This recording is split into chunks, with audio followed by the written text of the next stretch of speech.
Hi అండి, మీ దగ్గర ఉన్నటువంటి సెకండ్ హ్యాండ్ ట్రాక్టర్లు కానీ ట్రాక్టర్లకు సంబంధించిన ఇంప్లిమెంట్లు ఏవైనా సరే స్క్రీన్పై కనిపిస్తున్న మా వాట్సాప్ నెంబర్కి ఫొటోస్ కానీ వీడియోస్ కానీ పంపించండి. వాటిని అయితే మా ఛానల్లో అయితే ప్రమోట్ చేస్తాము.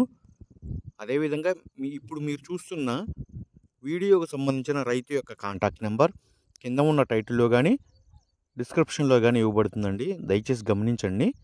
అదేవిధంగా ఈ బండి సేల్ అయిపోయిన వెంటనే రైతు యొక్క కాంటాక్ట్ నెంబర్ తీసివేయబడుతుంది. ఈరోజు మనం సేల్కి పెట్టిన బండి వచ్చేసి 241 మ్యాసీ ఫెర్గూసన్ అండి. ఈ బండి యొక్క హార్స్ పవర్ వచ్చేసి 42 హార్స్ పవర్తో అయితే వస్తుంది. ఈ బండి యొక్క మోడల్ 2010 మోడల్. ఈ బండి యొక్క టైర్స్ వచ్చేసి బ్యాక్ టైర్స్ 30% అయితే బ్యాక్ టైర్స్ అయితే ఉన్నాయి. అదేవిధంగా ఫ్రంట్ టైర్స్ వచ్చేసి 50% అయితే సీల్డర్లు అయితే ఉన్నాయండి. ఈ బండి వచ్చేసి మెట్ట వ్యవసాయం చేసిన బండి అండి, దమ్ము వ్యవసాయం అయితే చేయలేదు.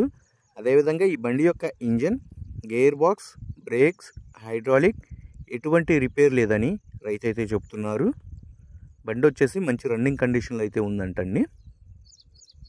బండికి సంబంధించిన పేపర్లు కూడా అన్నీ ఆల్ క్లియర్గా అయితే ఉన్నాయండి. ఎటువంటి ఫైనాన్స్ కానీ ఏమీ అయితే లేదని రైతు అయితే చెప్తున్నారు.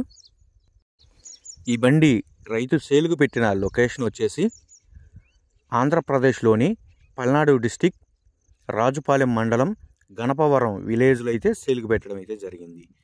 రైతు ఈ బండికి చెప్తున్న రేటు వచ్చేసి 1,65,000 రూపాయలు అయితే చెప్తున్నారండి. 1,65,000 రూపాయల అమౌంట్ అనేది ఫిక్స్డ్ అమౌంట్ అయితే కాదు. ఆ లొకేషన్ దగ్గరున్నటువంటి వాళ్ళు ఎవరైనా సరే బండి ట్రయల్ రన్ చూసుకొని రేట్ అనేది మాట్లాడుకోవచ్చు. రైతు యొక్క కాంటాక్ట్ నెంబర్ కింద ఉన్న టైటిల్లో కానీ డిస్క్రిప్షన్లో కానీ ఇవ్వబడుతుందండి. దయచేసి టైంపాస్ కాల్స్ మాత్రం చేయవద్దు. బండి సేల్ అయిపోయిన వెంటనే రైతు యొక్క కాంటాక్ట్ నెంబర్ డిస్క్రిప్షన్ నుంచి కానీ తీసివేయబడుతుందండి. ఇటువంటి లేటెస్ట్ అప్డేట్స్ కోసం మన ఛానల్ని అయితే సబ్స్క్రైబ్ అయితే చేయండి, లైక్ చేయండి, షేర్ చేయండి.